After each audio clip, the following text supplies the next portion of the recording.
Boa tarde, meus irmãos. Prazer estar aqui com vocês, onde nós vamos aqui estudar um pouco mais da palavra do Senhor. O título do nosso estudo dessa tarde é No Fundo do Poço.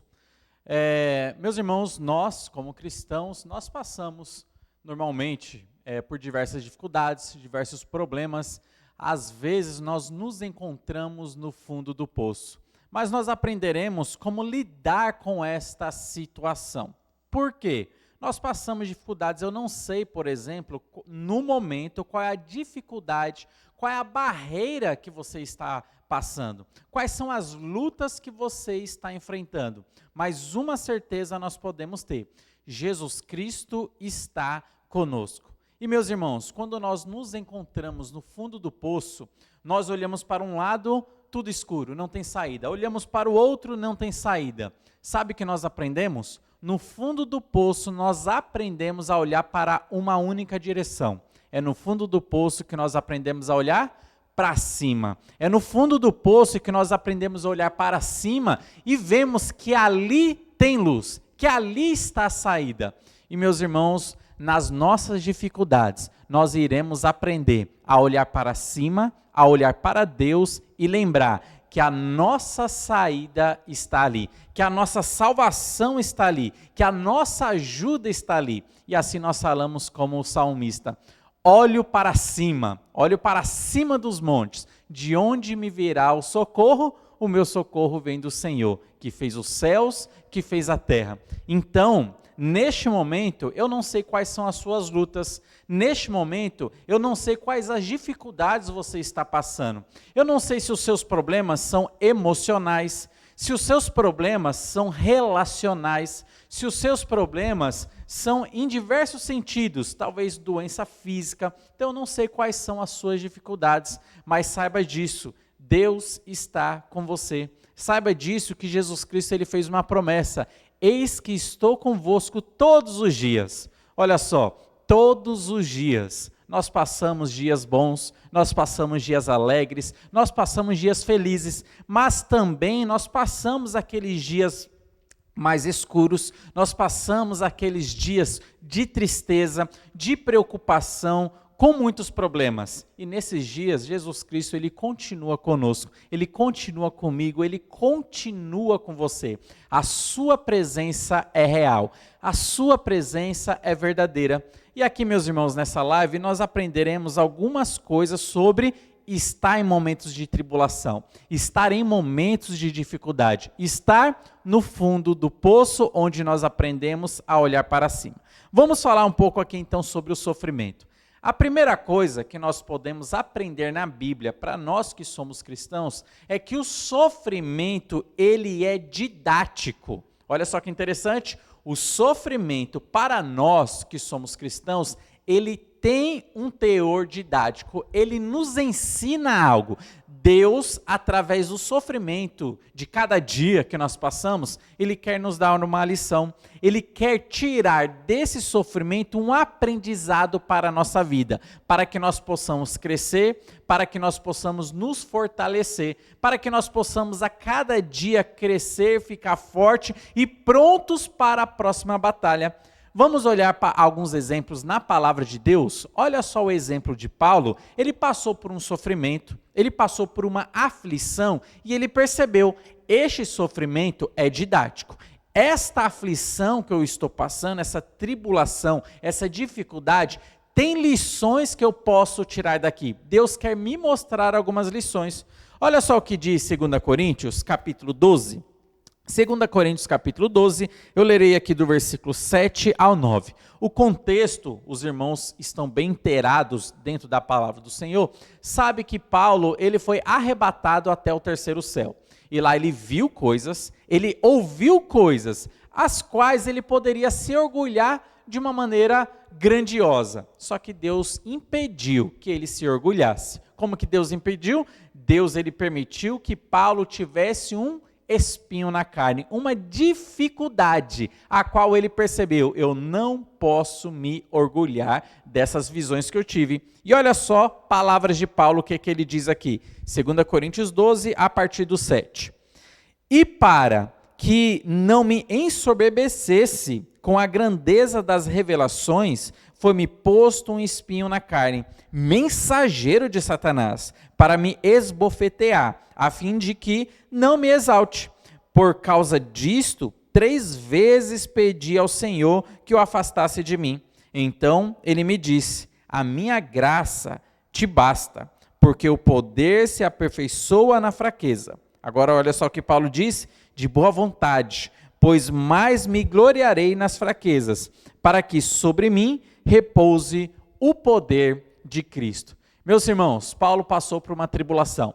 Paulo passou por uma dificuldade espiritual, um mensageiro de Satanás. Deus permitiu que algum demônio atormentasse de alguma maneira a vida de Paulo. Nós não sabemos qual foi a sua luta e dificuldade especificamente. Não sabemos se foi uma doença física, não sabemos se foi algo emocional, nós não sabemos em si qual foi a sua luta específica, qual foi realmente o seu espinho na carne. O que nós sabemos é isso que a palavra de Deus está nos revelando. Um mensageiro de Satanás foi atormentar, de alguma maneira, a vida de Paulo. E Paulo, nessa luta, nessa batalha, no meio dessa aflição, no meio dessa dificuldade, ele foi então orar para Deus. E 3 vezes ele rogou: Senhor, afasta de mim esse demônio. Senhor, afasta de mim esse mensageiro de Satanás. Afasta de mim essa aflição. Qual foi a resposta que Deus deu para ele? Olha, Paulo, eu estou permitindo que isso aconteça. E sabe de uma coisa, a minha graça te basta. Olha, Paulo, você está nessa dificuldade, você está nessa aflição, mas a minha graça está contigo, a minha presença está com você. E na sua fraqueza, eu te tornarei mais forte. Nessa tribulação que você está passando, essas dores que você está passando, eu vou fazer com que você fique mais forte, porque nessa fraqueza você encontra o poder de Cristo. É na fraqueza que você vai encontrar e vai perceber que você é totalmente dependente de Cristo. Você sozinho não consegue vencer essa luta. Você sozinho não consegue vencer essa tribulação, mas é nessa tribulação que você está enxergando que Cristo está com você. Daí Paulo, ele então conclui dizendo: olha, eu vou me gloriar nas fraquezas e nas lutas, porque ali, nesse momento onde eu estou fragilizado, impossibilitado de vencer, é então onde eu vejo que Cristo vence por mim. É onde eu vejo o poder de Cristo se manifestando. É onde eu vejo a presença de Cristo. E aí o consolo veio para Paulo. No meio de uma luta, no meio de uma tribulação, o demônio não foi embora, mas ele estava consolado. A presença de Cristo é mais poderosa. A presença de Cristo é maior. Eu ainda estou com essa dificuldade. Eu ainda estou com essa luta. Eu ainda estou pulando essa barreira. Mas a presença de Cristo está comigo. E isso me basta. A graça de Deus me basta. Percebeu como foi didático esse sofrimento na vida de Paulo? Paulo cresceu espiritualmente. Paulo teve uma visão maior de Deus e percebeu que Deus estava com ele na tribulação. Meu irmão, o seu sofrimento, eu não sei qual é, não sei o nível do seu sofrimento, não sei como que você tem passado esse sofrimento, mas eu sei de uma coisa, e você também pode saber disso: a graça de Deus está com você, a presença de Jesus Cristo está com você, e você pode passar essa luta, pode passar essa tribulação, sabendo: a minha graça te basta. A graça de Deus está com você. Isso é o seu consolo. Isso é o consolo que Deus dá para o seu coração, para que você possa passar esse momento de tribulação sabendo: Deus está comigo. Vamos ver um outro exemplo ainda, onde o sofrimento foi didático. Agora nós veremos a vida de Davi. Salmo 119, Davi ele fala ali muito sobre a Bíblia. E ele vai falar de um momento de sofrimento que ele passou. Ele vai mostrar como esse sofrimento foi didático. Olha só o que diz Salmo 119, se você tiver Bíblia e estiver acompanhando aí, se não, apenas esteja escutando a leitura. Salmo 119, o versículo 67, Davi ele diz assim: antes de ser afligido, antes de eu sofrer, passar por essa tribulação, passar por essa correção, eu andava errado, mas agora guardo a tua palavra. Olha só como o sofrimento foi didático na vida de Davi. Antes eu andava de uma maneira torta, andava errado, fazia coisas erradas. Mas quando o sofrimento veio, quando a correção veio, quando o chinelo me encontrou, a partir de então agora eu guardo a palavra do Senhor. Foi didático para mim. Davi, ele está falando, se mostrando como se fosse uma criança. É isso que acontece com os nossos filhos. Eles estão fazendo coisas erradas, estão sendo desobedientes, nós falamos, mas eles não obedecem. O que acontece? O pai ou a mãe entra com a correção física, que é bíblica. Então vai entrar ali com a cinta, com o chinelo, com a vara, vai trazer uma correção para a criança. Normalmente o que acontece? Após a correção, a criança então ela para com aquela desobediência, para de andar no caminho errado e ela vai perceber, existe um caminho certo e eu estou aprendendo agora a andar no caminho certo. É o que Davi está falando. Quando o sofrimento veio, ele percebeu, o sofrimento me ensinou, o sofrimento foi didático na minha vida, para que eu andasse e aprendesse melhor o caminho correto para que eu pudesse andar. Olha só ainda o versículo 71 agora, Davi continuando falando, ele diz assim: foi-me bom eu ter passado pela aflição, para que aprendesse os teus decretos. Olha só, Davi, ele entendeu como sofrimento e aflição na vida dele foi ruim no sentido de ser sofrido, né? Foi ruim em várias coisas, mas ele percebeu, mas teve o lado bom. Foi bom eu ter passado pela aflição, porque eu aprendi a palavra do Senhor, eu aprendi os seus decretos. Então Davi, ele enxergou como sofrimento e aflição na sua vida teve um teor didático. Ele aprendeu, meu irmão, isso nós podemos aprender também na nossa vida. O nosso sofrimento, as nossas lutas que estamos passando, tem um teor didático. Outra coisa que nós podemos aprender também sobre o sofrimento. Olha, meus irmãos, nem sempre nós vamos entender o motivo do sofrimento. Nem sempre vamos entender a causa do sofrimento. E quando nós pensamos em algum personagem da Bíblia que sofreu sem saber a causa e foi muitas vezes injustamente acusado, nós logo pensamos em Jó.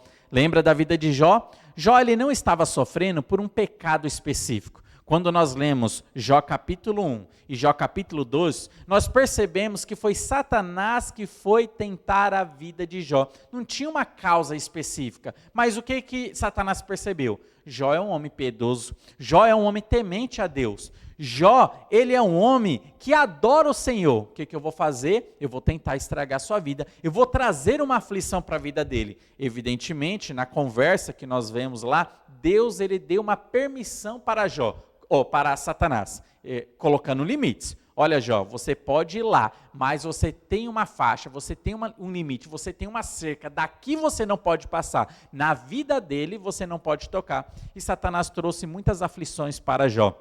Jó perdeu seus filhos. Olha só que aflição maior nós podemos pensar em perder os nossos filhos. Jó perdeu todos os seus filhos, todos eles morreram. Satanás conseguiu, de alguma maneira, matar todos eles. O texto fala sobre um vendaval que foi levantado e a casa caiu sobre ele. Olha, Jó perdeu seus filhos, Jó perdeu seus bens, Jó perdeu muita coisa na sua vida. E logo depois, Jó também perdeu a sua saúde, a qual ele ficou no pó, ficou ali nas cinzas, pegando telha, raspando as suas chagas. Ele ficou num estado deplorável, ele ficou num estado deprimente. E ele percebia, olha, não foi por um pecado que eu estou sofrendo, por que então eu estou sofrendo? E aí então chega os amigos de Jó, eles chegam a Jó, deitam ali naquela areia, deitam ali naquele pó, se identificam de alguma maneira com Jó. Só que depois, quando eles começam a abrir a boca, aí vem as acusações, vem as falhas e vem os pecados saindo da boca deles. E eles começam a acusar a Jó. Jó, você tem que saber, O justo, ele só sofre por algum pecado que ele comete. Jó, você tem pecado na sua vida, você tem algum pecado escondido, você cometeu algum pecado contra Deus, você não é tão justo assim. Olha, Jó, você tem pecado na sua vida e você precisa confessar para que Deus mude a sua sorte, para que Deus mude a sua situação. E Jó, ele começa a falar, vocês estão me acusando injustamente, porque não é por causa disso que eu estou sofrendo. E começa então um grande diálogo entre Jó e os seus 3 amigos. Logo depois aparece um quarto personagem na história, um quarto amigo ali na história, onde ele também traz as suas palavras, mas nenhum deles consegue trazer realmente boas palavras para a vida de Jó e palavras que sejam corretas. Então, Deus interrompe o cenário, Deus aparece e começa a conversar com Jó,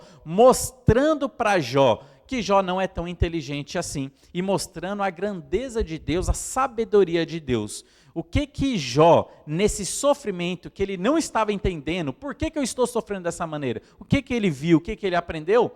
Olha só o que diz o livro de Jó. Lá no finalzinho, Jó, capítulo 42, aqui nós veremos aqui as palavras de Jó no versículo 5. Olha só o que Jó diz assim: eu te conhecia só de ouvir, mas agora os meus olhos te veem.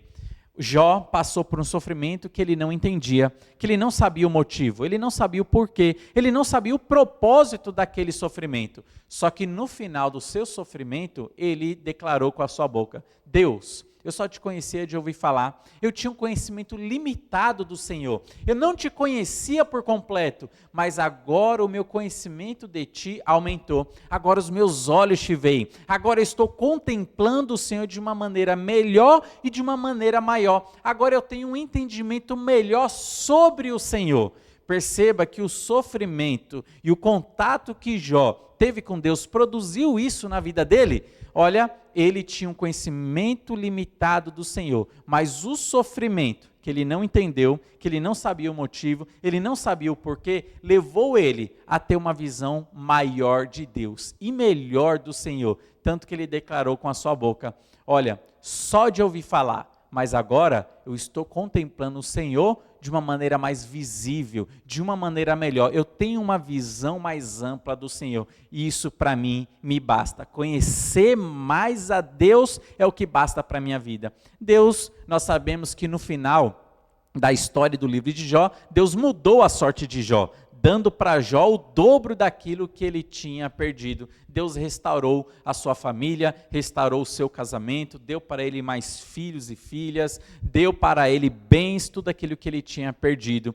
Olha, nós aprendemos na vida de Jó, olhando para Jó, muitas vezes não entendemos a dificuldade que estamos passando, mas sabemos que Deus está conosco e nós teremos uma visão melhor de Deus. O sofrimento que você está passando, talvez você não entenda o porquê, talvez você não entenda o motivo. Nem sempre vamos entender o sofrimento, mas saiba de uma coisa, ainda que eu não entenda, Deus está comigo e eu vou aprender mais de Deus dentro desse sofrimento. No fundo do poço, eu vou olhar para cima e vou esperar pelo Senhor. Meus irmãos, no sofrimento, o que nós devemos fazer? Confiar em Deus. Ainda que você não veja a saída do fundo do poço, ainda que você pense, olha, daqui eu nunca sairei, esse poço é muito fundo, eu não conseguirei chegar até lá em cima, eu não vou conseguir escapar daqui. Confie no Senhor, ainda que você não veja saída. Faça como Abacuque. Lembra de Abacuque? Abacuque, ele demonstrou a sua fé em Deus, ainda que ele não visse saída do fundo do poço. Olha só as palavras de Abacuque para que nós possamos terminar essa nossa live.